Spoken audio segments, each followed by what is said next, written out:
BTR ইলেকশ্যনত আমি হয়তো সামান্য ধৰণে কম কেইটামান সিটত অংশগ্ৰহণ কৰিম তাৰ কাৰণে কাম কাজ চলি আছে কেইবাজনো বহুত ইম্পৰ্টেন্ট লিডাৰে বিটিআৰ অঞ্চলৰ আমাৰ পাৰ্টিত যোগদান কৰিছে আৰু কেইবাজন লিডাৰে এগিদনতে যোগদান কৰিব আমি আশা কৰোঁ যে বিটিআৰ ইলেকশ্যনটো আমাৰ বিৰোধী পক্ষ কংগ্ৰেছ পাৰিলে বিপিএফক লগত লাগে লাগে ৰাইজৰ দল আমি আটাইবিলাকে চিপিএম আছে তাতে অলপ চিপিএম চিপিআইএম কংগ্ৰেছ ৰাইজৰ দল আৰু বিপিএফ এই চাৰিটা পক্ষ ঐক্যবদ্ধ হ'ব লাগে আৰু চাৰিটা পক্ষ ঐক্যবদ্ধ হৈ একেলগে ইলেকশ্যনটো খেলিব কিন্তু কংগ্ৰেছে কৈ দিলে যে আমি অকলে খেলিম বিটিআৰ পঞ্চায়ত নিৰ্বাচন নিচিনা কৰিলে মানে পঞ্চায়ত ইলেকশ্যনত তেওঁলোকে অকলে খেলি ৰিজাল্টটো কংগ্ৰেছে পাই থৈছে এতিয়া আকৌ বিটিআৰ যদি অকলে খেলে তেতিয়াহ'লে হয়তো তেওঁলোকৰ মানুহকেইজন যিকেইজন তাত আছে কৰ্মীকেইজন ৰৈ যাব তেওঁলোকৰ দলৰ কৰ্মীকেইজন ৰৈ যাব সকলো ঠাইতে কেণ্ডিডেট দিলে কিন্তু তাৰ ফলত বিজেপি লাভৱান তাৰ ফলত শাসক দল বিজেপি আৰু ইপিপিএল লাভৱান সেইকাৰণে এই মুহূৰ্তত মই ভাবোঁ যে কংগ্ৰেছ বিপিএফ ৰাইজৰ দল আৰু চিপিআইএম এই চাৰিটা পাৰ্টি আমি তাত আছোঁ এই চাৰিটা পাৰ্টি আমি একলগ হ'ব লাগে আৰু বিজেপিৰ বিৰুদ্ধে আৰু ইপিপিএলৰ বিৰুদ্ধে ঐক্যবদ্ধ হৈ ইলেকশ্যন খেলি আমি বিটিআৰ অঞ্চলত বিজেপিক প্ৰতিহত কৰিব লাগে এইটোৱেই হ'ল আমাৰ ষ্টেপ ইতিমধ্যে গৌৰৱ গগৈ নেতৃত্ব লোৱা প্ৰায় এমাহে হ'ল মিত্ৰতা কোনো ইংগিত নাই তেওঁলোকে কৈছে আমি দলটো শক্তিশালী কৰি লওঁ কিবা দিছে নেকি মিত্ৰতা ইংগিত এতিয়ালৈকে কোনো যোগাযোগ হোৱা নাই কোনো ফৰ্মেল যোগাযোগ নাই কংগ্ৰেছৰ তৰফৰ পৰা মিত্ৰতা সন্দৰ্ভত এতিয়ালৈকে আমাৰ লগত কোনো ধৰণৰ ফৰ্মেল যোগাযোগ কৰা নাই গৌৰৱ গগৈ ডাঙৰীয়াই এতিয়ালৈকে আমাক মানে মোৰ মাৰ খবৰ ল'বলৈ যোৱাৰ দিনা ফোন কৰিছিলে তাৰ বাহিৰে কোনো ৰাজনৈতিক বিষয়ত ফোনো কৰা নাই আমি বিভিন্ন ধৰণে যোগাযোগ কৰি আছোঁ বা তেখেতসকলেও কিছুমান মানুহে আমাৰ লগত যোগাযোগ কৰি আছে কিন্তু এতিয়ালৈকে ফৰ্মেলি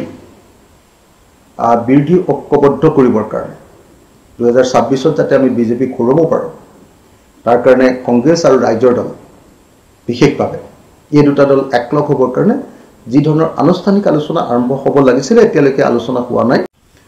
বিটিআৰ ইলেকশ্যনত আমি হয়তো সামান্য ধৰণে কম কেইটামান সিটত অংশগ্ৰহণ কৰিম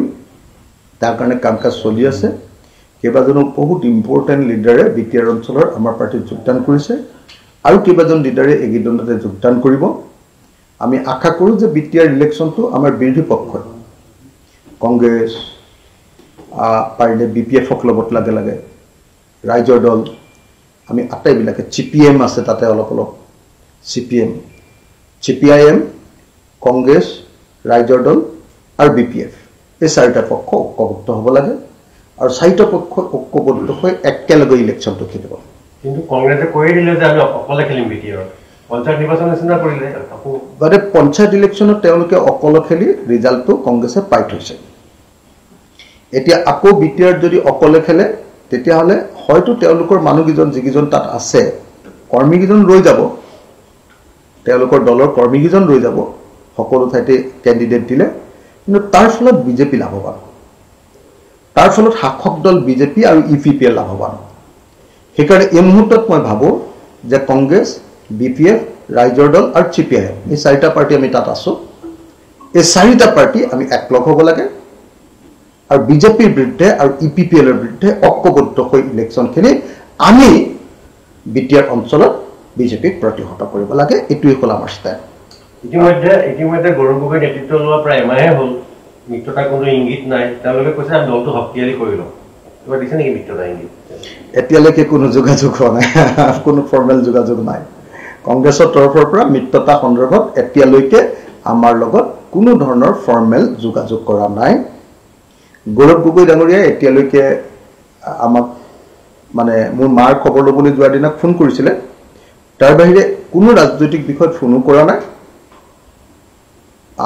আমি বিভিন্ন ধৰণে যোগাযোগ কৰি আছোঁ বা তেখেতসকলেও কিছুমান মানুহে আমাৰ লগত যোগাযোগ কৰি আছে কিন্তু এতিয়ালৈকে ফৰ্মেলি বিৰোধী ঐক্যবদ্ধ কৰিবৰ কাৰণে 2026ত যাতে আমি বিজেপিক হৰাব পাৰোঁ তাৰ কাৰণে কংগ্ৰেছ আৰু ৰাইজৰ দল বিশেষভাৱে এই দুটা দল একলগ হ'বৰ কাৰণে যি ধৰণৰ আনুষ্ঠানিক আলোচনা আৰম্ভ হ'ব লাগিছিলে এতিয়ালৈকে আলোচনা হোৱা নাই